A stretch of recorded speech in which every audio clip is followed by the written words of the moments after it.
Amigas y amigos, el domingo anterior planteamos el tema de la limitación del lenguaje humano para intentar expresar lo indecible, la trascendencia, lo que Dios es. Vimos ese problema, ¿no? Y hoy quería centrarme en un tipo especial de lenguaje religioso que a veces llamamos lenguaje místico o pseudo-místico. Y digo pseudo porque a veces se indica ahí la posibilidad del engaño camuflado en ese lenguaje religioso también, ¿ya? Por eso Freud, el fundador de los psicoanálisis, ya definía la religión. Su sospecha era que la religión es la neurosis colectiva de la humanidad, decía él en la obra El porvenir de una ilusión, sobre todo el capítulo 6, ¿no? Y se entiende por neurosis una forma de síntoma, de comportamiento, de lenguaje, que tiene como raíz, que la produce, un trauma, una frustración del deseo. Y la frustración del deseo está regido por el principio del placer, que llama narcisismo, la pretensión de que lo que yo deseo tiene que cumplirlo la realidad, y al ser frustrado por la realidad, lo que deseo, entonces eso reprime ese deseo la vía inmediata, corta, e intenta realizarse en formas de proyecciones ilusorias, como interpreta Freud. La religión serían formas ilusorias de intentar realizar el deseo frustrado en la vía corta. Dejemos la perspectiva freudiana del complejo edípico, como él lo hace, ¿no? Eso es el concepto de neurosis, ¿no? Síntoma que proyecta un deseo reprimido en la vía directa, ¿no? Traumática. Y esa proyección del deseo puede tomar formas muy separadas de la realidad y confundir esas formas de proyección con la misma realidad. Cuanto más la proyección del deseo se confunde con la realidad, más es una neurosis de tipo psicótico, es la psicosis, ¿no? La psicosis es la tendencia a confundir lo que deseo, proyectado como si fuera realidad, con la realidad, debido al narcisismo que pretende ser un deseo omnipotente, la omnipotencia del deseo, que dice Freud al definir el narcisismo, ¿no? Esos son los aspectos que pueden entrar en juego en la perspectiva religiosa. Hay un gran mito de la tradición religiosa, que es el mito adámico, el ser humano, y ahí se plantea ya en el Génesis dos escenas, en que la segunda escena es la realidad, que frustra el deseo. ¿Cuál es esa realidad? Que Adán, el ser humano, ya está expulsado del paraíso, una vida inconsistente. Freud definía la existencia como existir es sufrir, es el valle de lágrimas que dice un himno cristiano católico, ¿no? El carácter no paradisíaco de la vida, ¿ya? Segundo, la muerte, la conciencia de que es la nada el último término de la realidad, que todo puede ser por nada, la angustia que hay en eso, ¿no? Y tercero, la competencia que hace que sea la convivencia imposible, que no nos entendemos, no hay manera de entendernos, ¿no? Esa realidad que marca los problemas de la existencia en la vida, en la muerte y en la convivencia. Ahora, la primera parte del Génesis entonces proyecta la ilusión, y puede ser en su lenguaje una proyección ilusoria, que es el dibujar a Adán y Eva en el paraíso, con vida consistente, vida divina, en el jardín del Edén. Están ahí, ¿no? Es la proyección ilusoria. Sin muerte, inmortales, como Dios mismo, ¿no? Y tercero, en convivencia perfecta. Nadie tiene que matar a nadie para vivir él. Todos comen frutos silvestres y hierbas del paraíso. Todos son herbívoros, una forma ilusoria de decir, ojalá no hubiera que matar para vivir. Esa triple proyección ilusoria que marca la primera escena del Génesis mismo, ¿no? Obviamente ahí hay esas tres escenas, cuanto más se proyectan en formas ilusorias, más psicótico es el género, si se toma en su literalidad. Hay formas psicóticas de entender esas proyecciones. Hay que ver qué significado puede tener para superar el riesgo psicótico, nomás quedarse en la proyección ilusoria, ¿ya? Ahora, la psicosis se expresa también en lo que llamamos lo místico. Lo místico. El término místico mismo, mistos en griego, significa tapado, oculto, el mistos, y remite a una tradición helénica, la palabra, en Eleusis sobre todo, y en Atenas, siglo VI a.C., o antes, incluso en tiempo de Homero, el siglo VIII, ¿no?, en que había unos mitos que se celebraban ritualmente, que eran los mitos ocultos mistéricos, de mistos. Y ahí iban en la semana de septiembre, digamos, cuando había el riesgo de que se anunciaba en el hemisferio norte el fin de la primavera, que venía el invierno, la muerte, y podía quedarse todo en la muerte y no volver a la primavera, ¿ya? Entonces producía esos mitos y cultos que los celebraban vinculados a un personaje que es Demeter, la diosa de la fertilidad, de la vida, a quien el Hades, el dios del ínfero, había raptado a su hija Perséfone.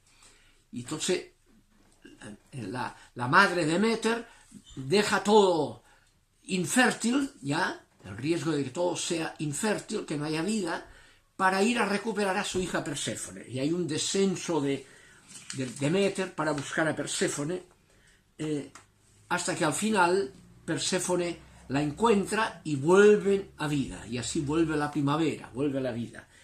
Ese mito del descenso-ascenso de Perséfone y su madre que la recupera, ¿no?, la madre, signo de la fertilidad, es lo que celebraba el culto, el rito mistérico, con el riesgo de que ese rito fuera homeopático, que es otro aspecto de la proyección psicótica, pretender que el rito que yo celebro, y celebro ese mito del descenso-ascenso de Demeter, que recupera y vuelve a la vida a Perséfone, celebrando ese rito, quien lo celebra puede confiar que lo que celebra, y por el efecto homeopático de la celebración, ocurrirá con él cuando se muera lo que celebra en el rito. Eso que le pasa en el rito, que desciende pero asciende, eso te ocurrirá como resultado homeopático de celebrarlo ritualmente. El concepto mágico homeopático del rito. Homeopático significa lo semejante produce lo semejante. Entonces, imitando ritualmente el descenso y ascenso y vuelta a la vida de ese personaje divino, por la ley de lo semejante que produce lo semejante, se producirá en ti lo que ahí celebras. El efecto mágico del rito produce lo que celebras. El rito salva, ¿no? Es esa lectura, que es la que ella criticó en su época el mismo Platón, cuando dice, refiriéndose a ciertos abusos rituales de los cultos mistéricos, Platón decía: hay charlatanes y adivinos que frecuentan las puertas de los ricos y los persuaden de que tienen a su disposición una gracia otorgada por los dioses, la cual opera por medio de sacrificios y encantamientos, si un hombre o uno de sus antepasados ha cometido alguna falta, para remediar el problema en una atmósfera de placer. De este modo persuaden no solo a individuos, sino a ciudades, de que hay medio de redención y purificación del pecado por medio de sacrificios, y estas ceremonias son válidas tanto para los vivos como para los que ya han muerto, ¿ya? Como el uso de ciertas indulgencias aplicadas, como decíamos un día, aplicadas a los difuntos, ¿no? Por la fuerza del rito quedarán salvados de años de purgatorio, ¿no?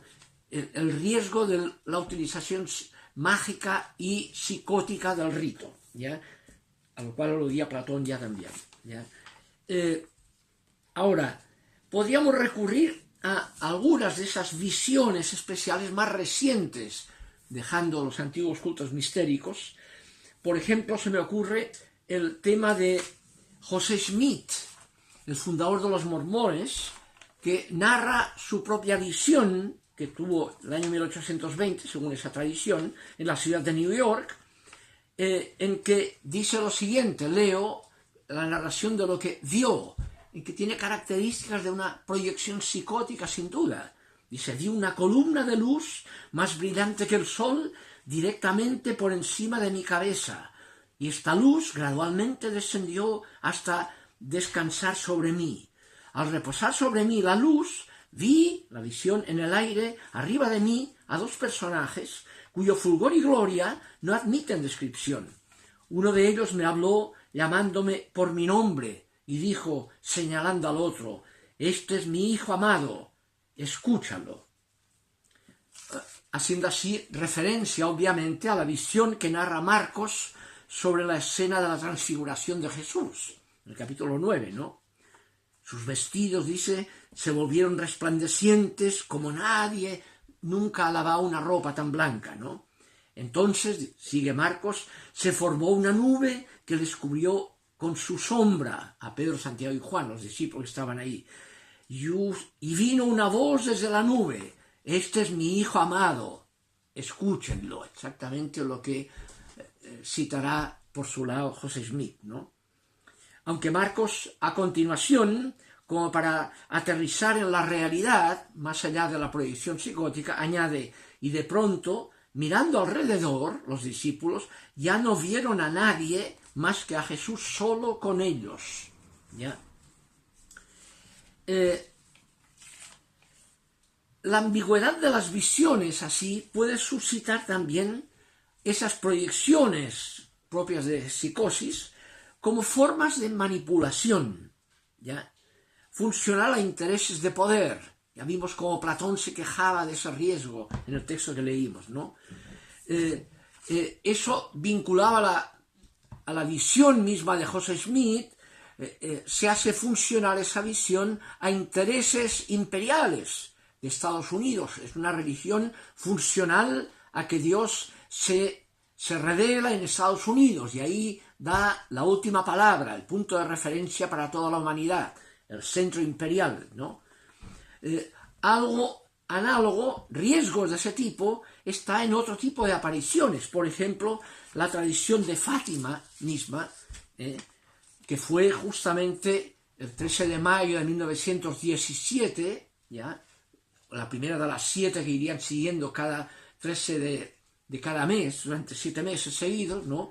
Y el acento, curiosamente, en mayo, corresponde a lo que había ocurrido 3 meses antes o 4, en febrero de ese mismo año 17, que era la Revolución Rusa que había derrocado el absolutismo de los zares. La primera revolución en febrero, después en octubre vendrá la bolchevique, ¿no? Pero inicialmente en febrero. Y, curiosamente, la Virgen de Fátima se aparece y se hace funcional contra la Revolución Rusa. Y viene todo el tema de la conversión de Rusia. Tiene que convertirse de este fin del absolutismo del zar, ¿no? Hay una especie de utilización política de la aparición ahí mismo, como riesgo. Dice el texto de la aparición, tal como lo narra la Lucía, cuando vean una noche alumbrada por una luz desconocida, sepan que es la gran señal que les da Dios de que Él va a castigar al mundo por sus crímenes, por medio de la guerra, el hambre y las persecuciones a la Iglesia y al Santo Padre. Para impedirla, vendré a pedir la consagración de Rusia a mi inmaculado corazón. Si atendieran a mis pedidos, Rusia se convertirá y tendrán paz. Si no, esparcirá Rusia sus errores por el mundo, promoviendo guerras y persecuciones a la Iglesia. Los buenos serán martirizados y el Santo Padre tendrá mucho que sufrir. Y al final me consagrará Rusia, que se convertirá y será concedido al mundo algún tiempo de paz. Un interés especial por lo que ocurre en Rusia, ¿ya? Que marcará obsesivamente, con una especie de psicosis, de una proyección del deseo, un deseo funcional a que se tire para atrás ese riesgo revolucionario, que vuelva el absolutismo de los zares, etc. Son lenguajes políticamente ideologizados que se fundan a veces en esa perspectiva, ¿no? O bien hay otros. En cambio, por ejemplo, las apariciones de Lourdes tienen una connotación distinta, más popular, más tendiente a que la gente sea misericordiosa con los enfermos. Hay un tema distinto, menos riesgoso de esa utilización psicótica de la aparición, como proyección de un deseo que ha sido herido por el fin del poder, significado por el zarismo, ¿no? Algo análogo ocurrirá en apariciones menos publicitadas, pero que fueron en su momento importantes, las de Garabandal en España en los años 60, funcionales al autoritarismo franquista que había en la época, o bien la de Peñablanca en Chile en los años 80, una aparición a ese niño o niña poblete que era funcional precisamente a los intereses del pinochetismo. Hay todo el riesgo de usar a Dios por vanidad, que da la ambigüedad psicótica a ciertos aspectos de apariciones o de visiones, ¿no? A veces también suscitando visiones de pánico, como la que leímos, o bien otra en la segunda aparición de Fátima, cuando dice que vio el infierno y les describe cómo la Virgen les mostró, así como casi sádicamente, lo que ocurre con el infierno. Es una cosa tremenda, ¿no? La manipulación por el temor, digamos, tener control, el riesgo ese. Hundidos en este fuego, dice, estaban los demonios y almas, como si fuesen brasas transparentes y negras o bronceadas con forma humana, que flotaban en el incendio, llevadas por las llamas que de ellas mismas salían, juntamente con nubes de humo, cayendo para todos lados, semejantes al caer de las chispas en los grandes incendios, sin peso ni equilibrio, entre gritos y gemidos de dolor y desesperación que horrorizaba y hacía temblar de pavor. Los demonios se distinguían por sus formas horribles y asquerosas, de animales espantosos y desconocidos, pero transparentes y negros. Esta visión duró un momento, y gracias a nuestra buena Madre del Cielo, que antes, en la primera aparición, nos había prevenido con la promesa de llevarnos para el cielo, si así no fuese, creo que habríamos muerto de susto y de pavor, dice la misma Lucía, ¿no? Obviamente hay un tema ahí de una psicosis de utilización por el miedo, en lugar de aportar respuesta, ¿ya? Respuesta de esperanza, de futuro, de que Dios es bueno, no es malo, no permite cosas horrorosas, ¿no? Hay un tema ahí que marca. Bien, esas perspectivas nos llevan, para terminar, a plantearnos qué criterios habría que tener para discernir las ambigüedades de riesgo psicótico de la verdad significativa que pueda haber en las visiones o en la mística que llamamos, ¿no? En esa perspectiva mística y es como tema general, es que cuanto más una visión es objetivamente funcional a intereses manipuladores en favor de grupos de poder, más sospechosa es de que eso es pura psicosis narcisista. Cuanto más la religión es objetivamente funcional a intereses narcisistas de poder, menos significativa es, más pseudovisión es. Y al revés, cuanto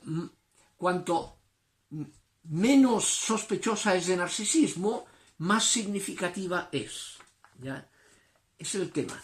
Son los criterios que tenemos, por ejemplo, en el Evangelio de Mateo capítulo 20, ¿ya? Cuando dice 20, versículo 25, dirá, Jesús dijo a los discípulos, sabéis que los jefes de las naciones los dominan como señores absolutos y los grandes las oprimen con su poder.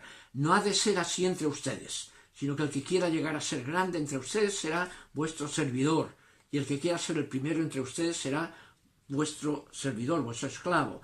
De la misma manera que el Hijo del Hombre no ha venido a ser servido, sino a servir y a dar su vida como rescate para muchos, ¿no? La sospecha no es funcional al narcisismo del poder, ¿ya?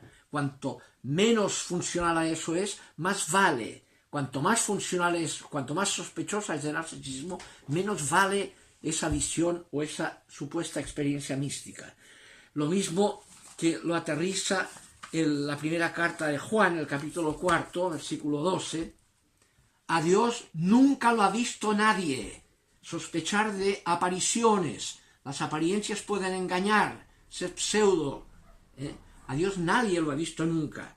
Si nos amamos unos a otros, Dios permanece en nosotros y su amor ha llegado en nosotros a su plenitud. El criterio que lo ve, ¿ya?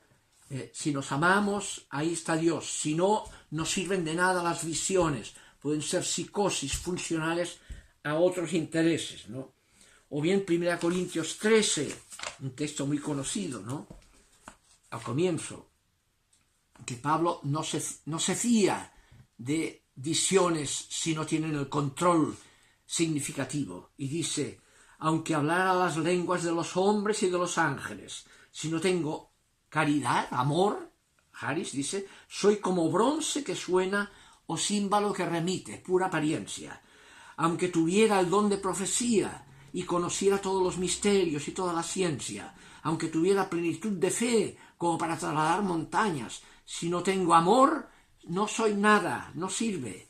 Aunque repartiera todos mis bienes y entregara mi cuerpo a las llamas, hago cosas heroicas, si no tengo amor, nada me aprovecha. Es el criterio para discernir. Y para terminar, a nivel del rito, para discernir el valor de un rito significativo y el uso ritual mágico en función de intereses, hay un criterio importante en el Evangelio de Juan, el capítulo 13, en que Juan ubica en ese capítulo 13 la situación en la última cena de Jesús. Pero no narra la cena como hará Mateo y Lucas. No narra. Dice, Jesús se sentó a la mesa y una vez sentado se levanta y se puso un delantal de servidor y fue y lavó los pies de sus discípulos. Les lavó los pies. Y entonces cuando Pedro alega que no quiere, que el poder no puede someterse como si fuera un esclavo, Jesús le dice, si no aprendes eso, no me sirves ni de papa, ¿no? Y entonces dice, yo lavaba los pies, así han de hacer ustedes con los demás. Por tanto, el criterio es el servicio, no el poder.